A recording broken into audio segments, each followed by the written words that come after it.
Hey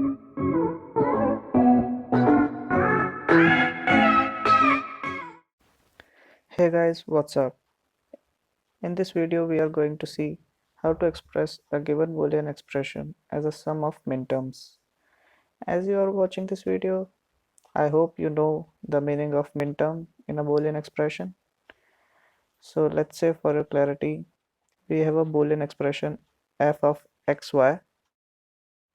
So the minterms for this Boolean expression can be x, y, x bar, y, x, y bar, x bar, y bar. So these are the four minterms possible for this Boolean function f of xy. If you want to know how many minterms can be possible for a given Boolean expression, you can just write 2 power n, where n belongs to the number of variables written inside this function. So here it is 2. So the maximum possible minterms are 2 to the power 2, which results as 4. Also, every minterm has its own identity, which we can write as m I subscript I, and in our case I belongs to the set, and in our case I belongs to the set 1 0 1 2 3. As we have seen that for function f of xy we have 4 minterms m0 m1 m2 m3. So m0 is referred to x bar y bar for x to be 0 and y to be 0. When x is 0 and y is 0, x is y, and this is for x bar y 0 1, and m2 is x y bar 1 0, and m3 is x y for 1 1. So guys, let's see the crux point which we should know to solve these questions, which is, let's say we have a OR gate with two inputs as a and b and output as o p. So output expression is always a plus b for OR gate, and this results to be 1 if any one of these gates have the logic 1. If any one of the gate has logic 1, then the expression results to be 1. So if b is a bar, so what will be the expression? Output expression will be a plus a bar. If a is 1, and then a bar will be 0, and if a is 0, then a bar will be 1, which means that this expression always results in 1. The output for this result will be always 1.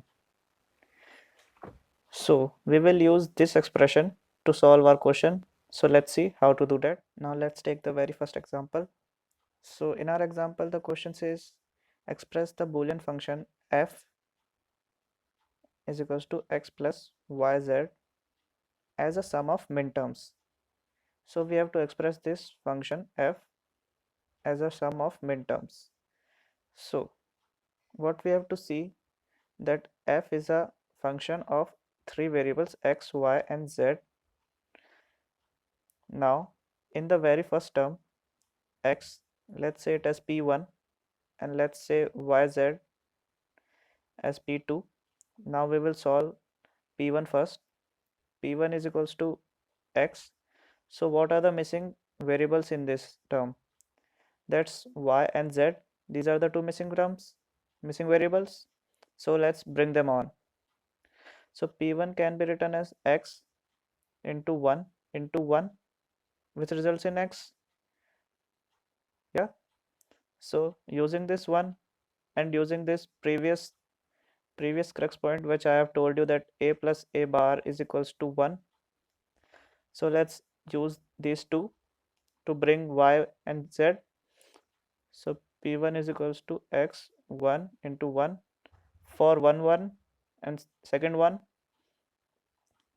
we can write it as y plus y bar, and for the third one we can write it as z plus z bar. As this results in 1 and all this also results in 1 always, So we can write P1 as, now let's solve this, x y plus x y bar into z plus z bar. P1 is equals to x y z plus x y z bar plus x y bar z plus x y bar z bar. So this is the P1 which we got. Now let's solve P2, which was yz, and in this we have x missing. Let's bring x. So let's bring up x in this. So let's bring x in P2. To bring x, multiply 1, we can say. Now applying the same crux, we got this, and on solving this we get x y z plus x bar y bar x bar y z. So this is P2. Now let's write both these together, P1 plus P2, which was our f. Now let's bring them on. These are our P1 and P2. Let's sum them up. So P1 plus P2 is equals to x y z plus x y z bar plus x y bar z plus x y bar z bar plus terms of P2 x y z plus x bar y z x bar y z. So this is our f, which is P1 plus P2. So this whole is our f. Now let's cancel out the same terms. If one is a and another is a, then a plus a results in a. So we can cancel 1. So now let's cancel this and let's see if any other is same. It's not. So finally what we get this. So finally our answer becomes this. So finally our answer is x bar. So finally our answer is this. So finally what we have this as our f. This is our final function. This is our final answer. Guys, now let's see the second example for this video, which is express the function f, that's x plus y z complement as a sum of minterms. So we have to write this expression in the sum of minterms. So first of all we have to open this. To open this you should know the De Morgan's law for a b complement, which results in a bar dot b bar. So this is the De Morgan's law. This is the De Morgan's law. So using this we will open this function. Now let's see how to open this. F is equals to x plus y z prime. Now opening this we get x bar multiplied by yz. Treat this as whole b. Treat this as b here, and this will be prime, or you can say this prime. It's one and the same thing.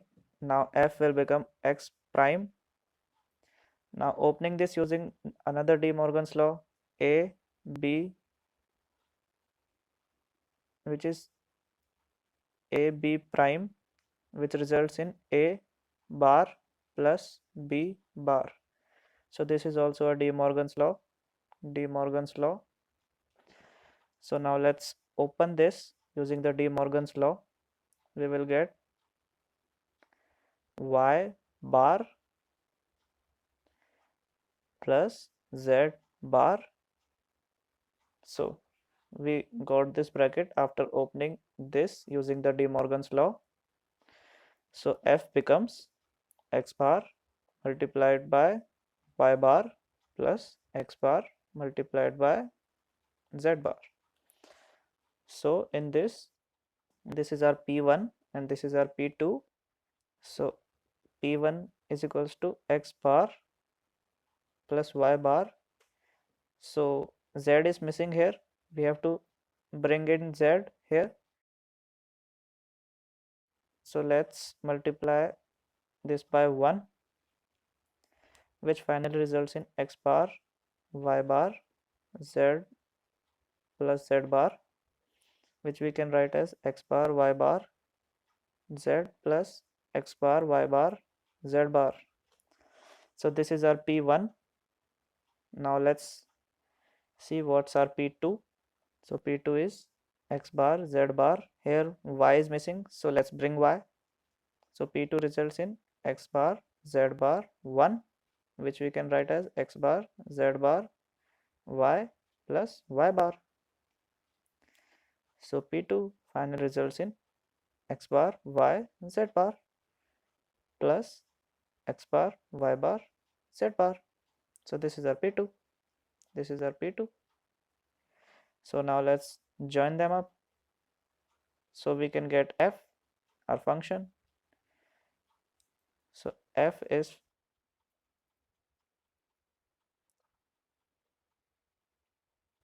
so this is our f. So now let's cancel if any term is common. So this and this we have twice in the expression, so let's cancel one of them. Let's cancel this. So our expression f finally becomes x bar y z bar plus x bar y bar z bar plus x bar y bar z. We can write this as summation of 0 1 2, as this is our m0 because of its 0 0 0. We consider x bar as 0 and x as 1. So using the truth table you can see the numbering of this m, and this is 0 0 1, so this is 1, so we can say it as m1. This is binary 0, this is binary 1, and this is 0 1 0, so this is 2. So we finally results this. We can write this also as m0 plus m1 plus m2, which is sigma m 0 1 and 2. So this is the final answer. Similarly, in the previous question, try to use this to express your final answer.